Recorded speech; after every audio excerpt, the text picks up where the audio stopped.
میں تمہیں مزید ایک پل بھی اپنے نام سے منسوب نہیں رکھنا چاہتا۔ شجاع شدید غصے کے عالم میں کہنے لگا، شجاع آپ ایسا کچھ نہیں کریں گے، میں آپ کے بغیر ایک پل کے لیے جینے کا تصور نہیں کر سکتی۔ ازل اس کے قدموں میں گر گئی، میں تمہیں اپنے اس بندھن سے آزاد کرتا ہوں۔ اس کی آواز کمرے میں گونجنے لگی تھی۔ نہیں شجاع، آپ ایسا نہیں کر سکتے۔ وہ اسے مزید کچھ کہنے سے روکنے کے لیے التجا کرنے لگی۔ میں تمہیں اس رشتے سے آزاد کرتا ہوں، شجاع نے پھر سے کہا۔ شجاع کم از کم اپنی بیٹی کے لیے سوچیں۔ ازل نے اس کی منت کرتے ہوئے اس کے پاؤں پکڑ لیے۔ میں اپنی بیٹی کو تمہارے سائے سے بھی دور رکھنا چاہتا ہوں، اس لیے آج سے تم آزاد ہو، مجھ سے تمہارا کوئی رشتہ باقی نہیں۔ یہ کہتے ہوئے وہ باہر چلا گیا۔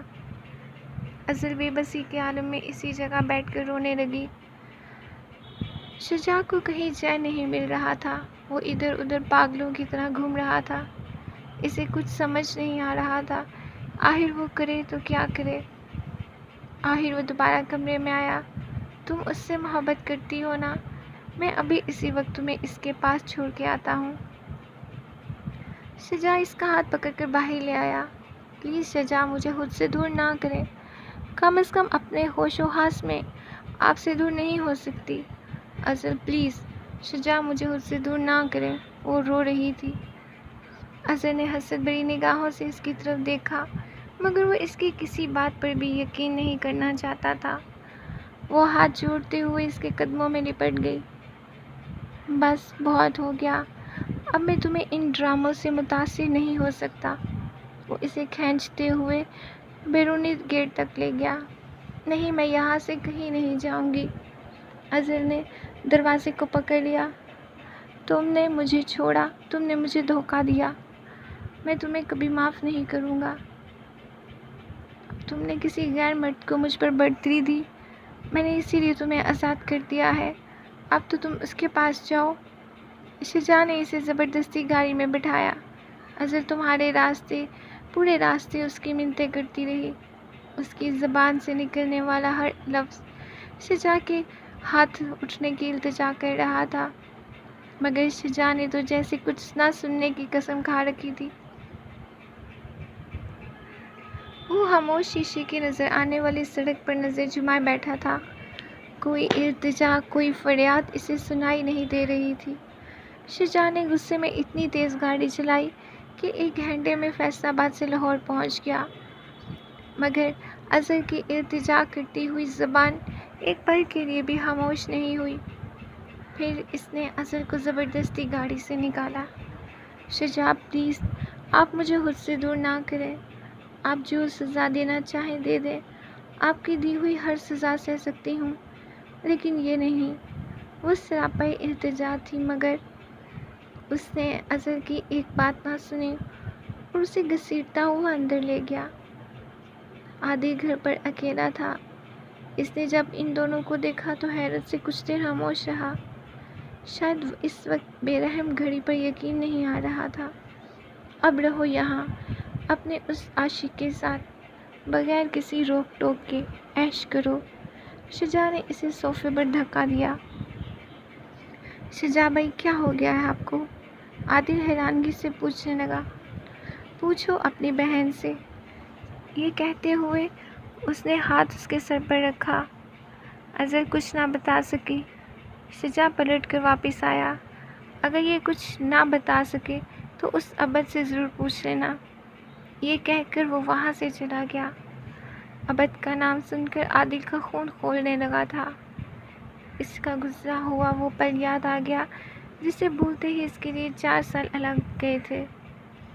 عبد اب بھی تمہاری زندگی میں شامل ہے؟ عادل اپنے سر پر بے بسی سے ہاتھ مارتے ہوئے کہنے لگا۔ پھر وہ کچھ دیر خاموش رہا۔ تھوڑی ہی دیر میں اس نے فیصلہ کر لیا تھا۔ میرا جی چاہتا ہے کہ تمہیں جان سے مار دوں، تم مر کیوں نہیں جاتی؟ تم میری ماں کی قاتل ہو۔ اب وہ کیا کرو گی؟ تم ابو جان کی بھی جان لو گی، بلکہ تم ابھی اسی وقت اس گھر سے نکل جاؤ۔ میں نہیں چاہتا کہ تم میرے باپ کو مجھ سے جدا کرو۔ عادل شدید غصے کے عالم میں اس پر برس پڑا۔ نہیں عادل، ایسا مت کہو۔ اس نے ہاتھ جوڑ لیے تھے۔ اگر تم اسے نہیں چھوڑ سکتی تو جاؤ اس کے پاس۔ اب مجھے اپنی عزت کی کوئی پرواہ نہیں، کیونکہ تم نے ہمارے ماتھے پر بدنامی کا ٹیکا سجا دیا ہے، جسے چاہ کر بھی ہم اتار نہیں سکتے۔ عادل اسے گیٹ کے باہر کی طرف لے گیا اور اسے باہر دھکیلتے ہوئے دروازہ بند کر دیا۔ عادل پلیز ایسا مت کرو، میں آخر تمہاری بہن ہوں۔ اظہر التجا کرتے ہوئے دروازہ کھٹکھٹاتی رہی۔ مگر اسی وقت تمہیں یہ رشتہ یاد نہیں آیا تھا؟ عادل نے دروازہ اندر سے لاک کرتے ہوئے کہا۔ اظہر کافی مرتبہ دروازہ کھٹکھٹایا مگر عادل کے دل میں معمولی سا بھی رحم نہ آیا۔ جب اسے کوئی راستہ نظر نہ آیا تو وہ کومل کے گھر چلی گئی۔ اس نے کاغذ پر تحریر لکھی اور اسے یہ امانت تھما دی۔ اسے کہا کہ اپنی اس امانت میں خیانت نہ کرے، جس کے لیے لکھی گئی ہے صرف وہی پڑھ سکتا ہے۔ اور پھر وہ نہ جانے کہاں سے کہاں چلی گئی۔ کومل کے پوچھنے کی کوشش کی وہ اتنی پریشان کیوں ہے، لیکن اظہر نے کچھ نہ بتایا۔ وہ جانتی تھی جب اپنے گھر میں اسے جگہ نہیں مل رہی تو غیر اسے کیوں بوجھ بنا کے اپنے گھر میں قبول کریں گے۔ پھر وہ آخری بار اس مہربان سے ملنے چلی گئی جس کے عنایتوں نے اسے ریزہ ریزہ کر دیا۔ اس نے بے دردی سے دروازہ کھٹکھٹایا۔ ذرا سی دیر میں تحریم نے دروازہ کھولا۔ تم؟ حیرت زدہ لب اتنا ہی کہہ سکے۔ ہاں، تمہارے اس قدر احسان ہے مجھ پر، شکریہ ادا کیے بغیر مر نہیں سکتی۔ میرے شوہر پر تو تم نے قبضہ کر لیا ہے، اب کیا میرے گھر پر قبضہ کرنے آئی ہو؟ تمہارا شوہر نہ میرا تھا، نہ ہے اور نہ ہی کبھی ہوگا۔ میں نے برسوں پہلے ہی اسے تمہیں سونپ دیا تھا، پھر کیوں ہر بار میری زندگی برباد کرنے آ جاتی ہو، جو میرا ہے ہی نہیں بلکہ جس کا وجود میرے لیے عذاب ہے، جس کی لاپرواہی نے مجھے اتنی بڑی سزا دی، مجھ سے میرا سب کچھ چھین گیا۔ تم مجھے باتوں میں الجھانے کی کوشش نہ کرو، صاف صاف بتاؤ کیوں آئی ہو یہاں پر؟ تم سے کچھ مانگنا چاہتی ہوں۔ بہت خوب، چھپنے سے جو نہ مل سکا کیا وہی مانگنے آئی ہو؟ اس نے رخ پھیر لیا۔ ویسے شکست کے بعد بھی جیت کا شوق نہیں گیا تمہارا؟ تحریم اس پر ہنسنے لگی تھی۔ تم سے ہار جیت کیسی؟ تم نے تو تمہاری امانت سونپی تھی، مگر افسوس۔ خیر، جہاں تک بات چھپنے کی ہے تو اگر چھیننا ہوتا تو کوئی سال پہلے تم سے چھین لیتی، اور اگر میں نے اس سے شادی کرنی ہوتی تو نہ کل تم اسے روک سکتی تھی اور نہ آج روک سکتی ہو، کیونکہ کل بھی بات کھل چکی تھی اور آج بھی۔ بد کردار اور بد چلن، بے حیا، طلاق یافتہ کے لقب سے پکاری جا چکی ہوں، تو دوسری عورت بننے میں کوئی حرج نہیں ہوگا، مگر میں ایسا نہیں کروں گی، کیونکہ میں تم میں اور خود میں فرق رکھنا چاہتی ہوں۔ تحریم کو آج پہلی بار احساس ہونے لگا تھا کہ کہیں اس سے کوئی خطا ہو گئی ہے۔ وہ اس کشمکش میں فیصلہ نہیں کر پا رہی تھی کہ آخر کیا سچ اور کیا جھوٹ۔ تمہیں بچاتے بچاتے میں اپنے آپ کو داؤ پر لگا دیا، لیکن تم نے کبھی مجھے سمجھا ہی نہیں۔ ویسے بھی میں اظہر ہوں، ابد نہیں، ہم میں تو کئی زمانوں کی جدائی ہے، پھر تم کس بات کا ڈر ہے؟ تحریم نے نظر اٹھا کر حیرت سے اس کی طرف دیکھا، لیکن کچھ کہہ نہ سکی۔ بس مجھ پر ایک آخری کرم کر دو، آزاد کر دو مجھے اس کے نام کی قید سے، آزاد کر دو مجھے۔ وہ ہاتھ جوڑتے ہوئے اس کے قدموں میں بیٹھ گئی۔ تحریم اس وقت کچھ کہہ نہیں پا رہی تھی۔ ہاں، ابد کے لیے اتنا ہی کہوں گی کہ خدا اسے بیٹی جیسی نعمت نہ دے، کیونکہ وہ اس قابل نہیں ہے، اور اگر عطا کر دے تو پھر یہ دعا ہے کہ ایک باپ کی نظر میں اپنی بیٹی کی وجہ سے کبھی نہ جھکے۔ آنسو اب بھی اس کی آنکھوں میں تھے۔ وہ یہ کہتے کہتے وہاں سے چلی گئی اور تحریم کو اپنے درد کا کچھ حصہ دے گئی، لیکن وہ سوائے افسوس کے کچھ نہیں کر سکتی تھی۔ ادھر شجاع نے اسے اپنی زندگی سے تو نکال دیا، مگر اپنے دل سے اسے نکالنا اتنا آسان نہیں تھا۔ امی جان اور ابو جان انہیں بالکل ٹھیک ٹھاک چھوڑ کر گھر سے تھوڑی دیر کے لیے باہر گئے تھے، مگر آنے کے بعد گھر کا ماحول ہی کچھ اور تھا۔ وہ دونوں صالحہ کو لے کر ایک کمرے میں بیٹھے تھے۔ انہیں شجاع کی باتوں پر بالکل یقین نہیں تھا، مگر اب جب وہ اتنا بڑا قدم اٹھا چکا تھا تو وہ افسوس کے سوا کچھ نہیں کر سکتے تھے۔